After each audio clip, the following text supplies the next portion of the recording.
ہمیں ڈیمانڈ کرنی چاہیے کہ ان کو ریزائن کر دینا چاہیے، ان کو ایسے کرسی سے چمٹ کے بیٹھنا نہیں چاہیے، اس لیے کہ ان کی کریڈیبلٹی نہیں ہے، وہ ایک صاف اور شفاف الیکشن نہیں کروا سکتے، انہوں نے دھاندلی کرنی ہی کرنی ہے، وہ ان کے خون میں ہے۔ جو اب چلیں چھوڑیں، وہ بات نہیں صحیح، لیکن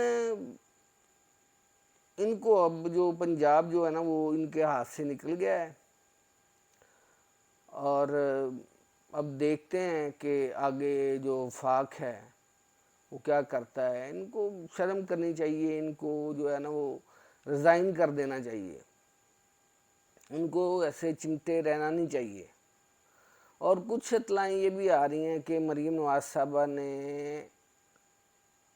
نواز شریف صاحب سے کہا ہے کہ میاں شہباز شریف کو سائڈ پہ کریں، میرے کیسز ختم کروائیں مقتدر حلقوں سے بات کر کے، اور مجھے جو ہے میرے کیس ختم کروا کے تو مجھے جو ہے نا وہ پی ایم کی سیٹ پہ بٹھایا جائے۔ اور اب انہوں نے اپنے شوق پورے کرنے ہیں، ان کو پتہ ہے کہ قوم کو شعور آ گیا ہے، اب قوم ان کے پیچھے نہیں لگے گی، تو اب یہ شوق پورا کریں اپنے باری باری۔ پہلے شہباز شریف صاحب نے اپنا شوق پورا کیا وزیر اعظم بننے کا، حمزہ نے کیا وزیر اعلیٰ بننے کا پنجاب کا، تو اس طرح یہ اب اپنے شوق پورے کر رہے ہیں۔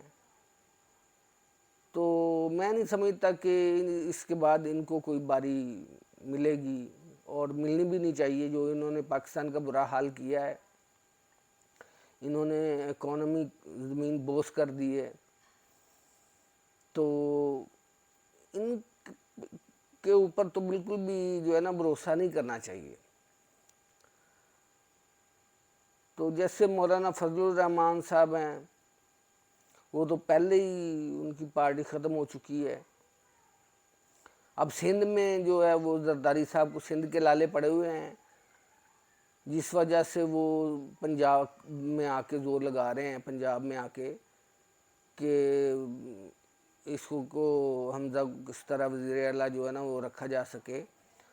تو ان کو اپنے سندھ کے بھی لالے پڑ چکے ہیں، اس لیے کہ جو حیدرآباد اور کراچی کے الیکشن ہونے جا رہے تھے بلدیاتی، اس میں پی ٹی آئی بہت آگے تھی، تو اسی لیے انہوں نے سب نے مل کے تو وہ الیکشن ملتوی کروائے ہیں۔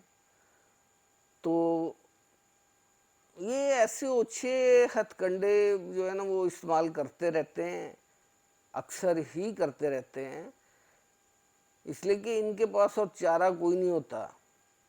اب آپ دیکھ لیں کہ تقریباً بھٹو صاحب کی جو ہے وہ نام نہاد تیسری نسل، لیکن یہ ہے تو زرداری کی نسل، لیکن وہ بھٹو کی بنتا ہے نا، تو چلیں بھٹو کی لگا لیں تیسری نسل۔ اب نواز شریف صاحب کی دوسری نسل تیسری تیار ہو رہی ہے، اور مولانا صاحب کی تیسری نسل، تو کیا ہم ان کے غلام ہیں کہ ہم نے ان کی نسلوں کو ہی ووٹ دینے ہیں؟ ہمارا اپنا کوئی نہیں ہے، کوئی سوچ نہیں ہے ہماری، اپنے ملک کے لیے ہم نے کچھ نہیں کرنا، انہی کے لیے ہم نے کرنا ہے جو بھی کرنا ہے۔ تو ہمیں خود سوچنا چاہیے کہ ہم کدھر جا رہے ہیں۔ ہم نے جو ہے نا وہ ان کو اب اقتدار پہ نہیں آنے دینا، ان کو اب گھروں میں جانا چاہیے۔ جس طرح پی ٹی آئی نے اتنے سال لگا کے تو آگے آئی ہے، اس طرح اور بھی جماعتیں بننی چاہیے، اور بھی جماعتیں آگے آنی چاہیے۔ تو عمران خان صاحب بہت اچھا کام کر رہے تھے، تو مجھے نہیں پتا کہ ان کو یا دوسروں کو کیا تکلیف ہوئی ہے جس کی وجہ سے انہوں نے عمران خان صاحب کی حکومت کو ہٹایا ہے. یہ رجیم چینج ہی ہے, اس میں تو کوئی شک ہی نہیں ہے, بالکل رجیم چینج ہے. امریکہ کی سازش ہے اس میں, جو کہ امریکی مان بھی چکے ہیں. اور جیسا کہ آپ سب کو پتہ ہے کہ یہ رجیم چینج ہے, تو اب ہمیں دنیا کو دکھا دینا چاہیے کہ ہم جو ہے نا وہ غلام نہیں ہیں, ہم آزاد قوم ہیں, اور انشاءاللہ ہم اپنا ملک خود سنبھال سکتے ہیں. ہمیں کسی امپورٹڈ گورنمنٹ کی کسی کی ضرورت نہیں ہے. اور جیسا کہ میں نے کہا تھا چیف صاحبان کے بارے میں کہ ان کو ریٹائرمنٹ کے بعد پاکستان میں ہی رہنا چاہیے, تو ایسے لاز بننے چاہیے کہ وہ پاکستان میں رہیں, اس لیے کہ ان کے پاس پاکستان کے اہم ترین راز ہوتے ہیں, ان کو باہر جا کے ایسے سیٹل نہیں ہونا چاہیے دوسرے ملکوں میں.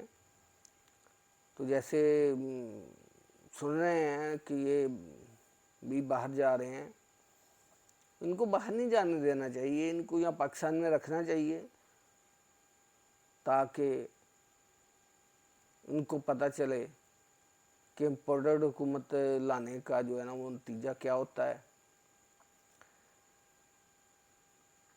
ناظرین, باتیں تو بہت ہیں کرنے کو, لیکن ایک وقت میں نہیں کر سکتے جیسے کہ آپ کو پتہ ہے. تو انشاءاللہ اگلی ویڈیو میں پھر ملاقات کرتے ہیں. تب تک کے لیے اپنا خیال رکھیے گا. اللہ حافظ.